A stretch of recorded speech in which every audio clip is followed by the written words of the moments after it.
Mengejutkan pengakuan Kapten Timnas Indonesia U17, melakukan karena perintah pelatih. 3 fakta kelolosan Timnas U17 ke Piala Asia U17 2025. Lagi-lagi sejarah bagi Indonesia, 3 timnas berbagai usia memastikan diri lolos Piala Asia. India meradang jadi korban laga Indonesia versus Australia.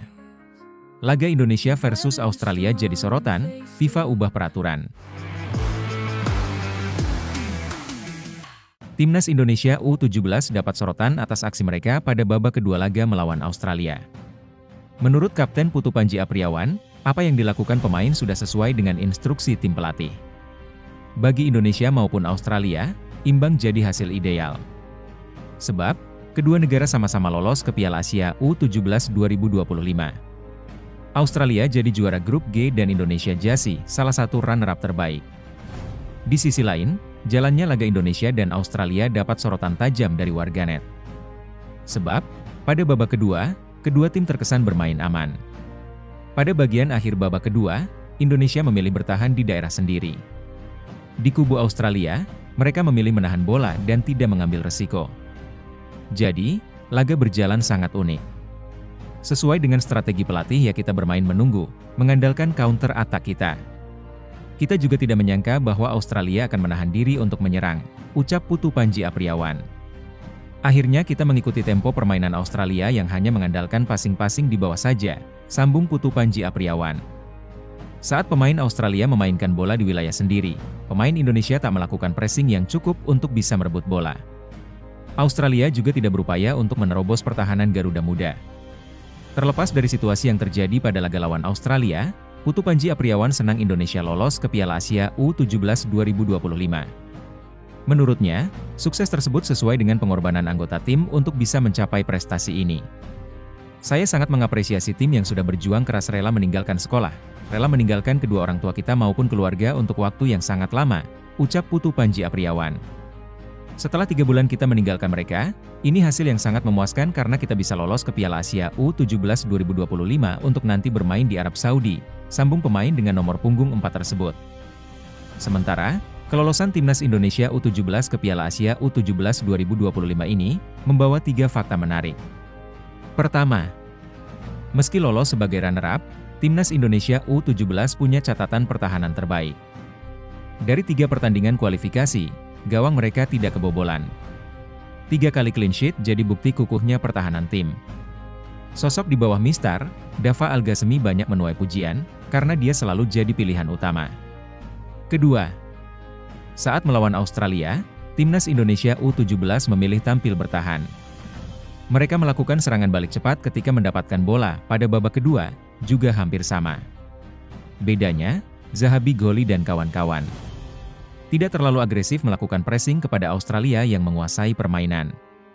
Taktik cerdik untuk mengamankan hasil imbang, karena 1 poin tambahan sudah cukup membawa tiket ke Piala Asia U17. Tentu akan ada ragam reaksi dari netizen terkait strategi bertahan ini.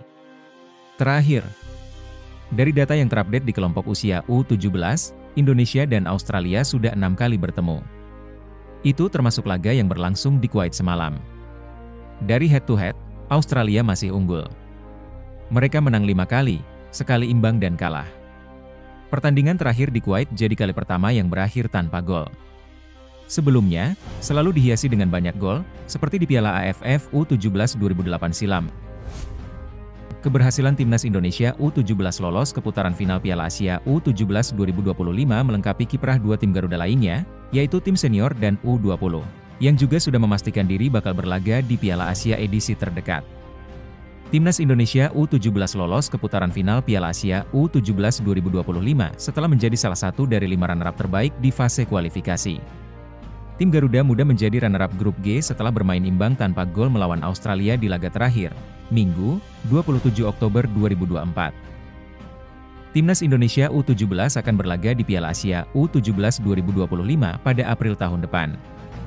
Rencananya, turnamen sepak bola usia muda level Asia itu akan digelar di Arab Saudi pada 3–20 April 2025. Seperti halnya tim asuhan Nova Arianto tersebut, Timnas Indonesia U20 asuhan Indra Syafri juga sudah memastikan diri lolos ke putaran final Piala Asia U20 2025.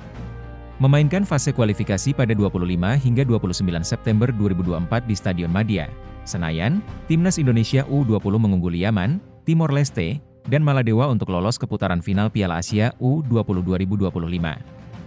Rencananya, putaran final Piala Asia U20 2025 akan digelar paling duluan. Turnamen ini akan digelar di Cina pada 6 hingga 23 Februari 2025. Sementara itu, Timnas Indonesia Senior juga sudah memastikan diri lolos ke Piala Asia. Perbedaannya, Piala Asia di level senior baru akan digelar pada 2027. Kualifikasi menuju Piala Asia 2027 dilakukan bersamaan dengan kualifikasi Piala Dunia 2026, di mana ketika Timnas Indonesia memastikan diri lolos dari putaran kedua ke putaran ketiga kualifikasi Piala Dunia 2026, maka otomatis tim Garuda sudah lolos ke Piala Asia 2027. Sejauh ini sudah ada 18 tim yang memastikan diri ke putaran final Piala Asia 2027, termasuk Timnas Indonesia dan tuan rumah Arab Saudi. Sementara itu, 6 tim lainnya akan diambil dari masing-masing juara grup di putaran ketiga kualifikasi Piala Asia 2027. Putaran final Piala Asia 2027 sendiri rencananya akan digelar di Arab Saudi pada 15 Januari hingga 8 Februari 2027. Konfederasi Sepak Bola Asia, AFC, disalahkan karena membiarkan laga Timnas Indonesia U17 versus Australia U17 tak berjalan semestinya. Salah satu masyarakat India di media sosial, Tujuh Negashis, menilai kegagalan AFC membuat jadwal yang serentak, sama saja mengizinkan laga membosankan Timnas Indonesia U17 versus Australia U17 terjadi. Timnas India U17 seharusnya bisa menentukan nasib mereka sendiri, daripada bergantung kepada hasil laga lain. Lihat saja bagaimana Australia dan Indonesia bermain. Ini memalukan, ya tulis akun X7 Negashis. Di seluruh dunia, semua pertandingan fase grup terakhir yang kualifikasinya bergantung kepada hasil lain dimainkan secara bersamaan, tetapi tidak di AFC, lanjutnya. Saran yang dilancarkan akun 7 Negashis memang benar adanya. Namun, jika AFC masih menggelar babak kualifikasi di 10 negara berbeda, saran yang diajukan sulit diterapkan AFC. Sebab, zona waktu antar negara Asia sangat jauh berbeda. Saran di atas bisa dijalankan jika digelar di negara atau zona waktu yang sama. Sekarang yang menjadi pertanyaan, apakah FIFA bakal mengubah aturan pertandingan layaknya di cabang olahraga basket? Di cabang olahraga basket, setiap tim memiliki waktu maksimal 24 detik untuk memegang bola. Mereka dipaksa melakukan serangan selama periode tersebut. Jika sampai 24 detik bola masih berkutat di area mereka atau tidak dilepaskan ke ring lawan, bola akan berpindah ke lawan.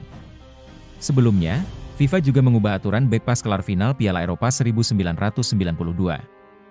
Saat menjadi juara Piala Eropa 1992, Timnas Denmark melakukan sepak bola negatif. Ketika sudah unggul, para pemain Denmark sering memberikan back pass kepada kiper mereka, Peter Schmeichel.